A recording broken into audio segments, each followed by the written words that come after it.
Hi, I'm Chuck Colson with this week's 2-Minute Warning. Their world had collapsed around them, literally. 33 Chilean miners were trapped, entombed, hundreds of feet below the surface of the earth. For 17 days in darkness, cut off from the outside world, they helped each other, prayed together, and hoped beyond hope for a rescue. And then it happened. They were found. Found but not yet rescued. For that they would have to wait another 52 days. Then they arose from their mined tomb one by one, stepping out of the darkness into the light, and they praised God for their rescue. Well, that's the story the world knows of the Chilean miners. But their story is really a parable for the church, and the church needs to learn from it. First, during their massive ordeal, these miners gave the church a picture of what can happen when the church bands together. They were in a life or death situation, much like men in combat. Each man knew his life depended on the man next to him, and vice versa, sacrificing for each other, encouraging each other, praying for each other. One man became a powerful spiritual leader to keep their faith strong.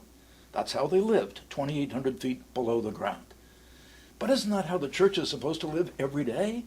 Yet we don't. We evangelicals especially have individualized our faith into a Jesus and me religion. But the fact is we're part of his body with other members, and we were wired to connect with each other. We're called into communion with him and with each other to be a living community of love in Christ. God have mercy on us and forgive us for falling short. There are other lessons for us here as well.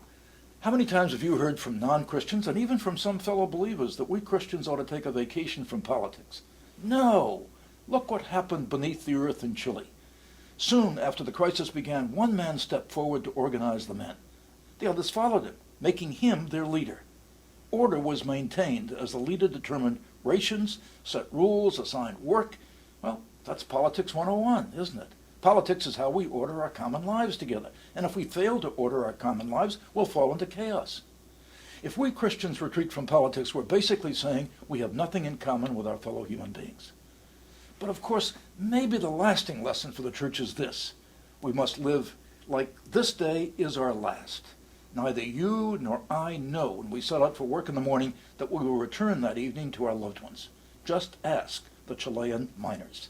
So get right with God, embrace his love and forgiveness in Christ, recommit your life to him today. I'm Chuck Colson. That's this week's 2-Minute Warning.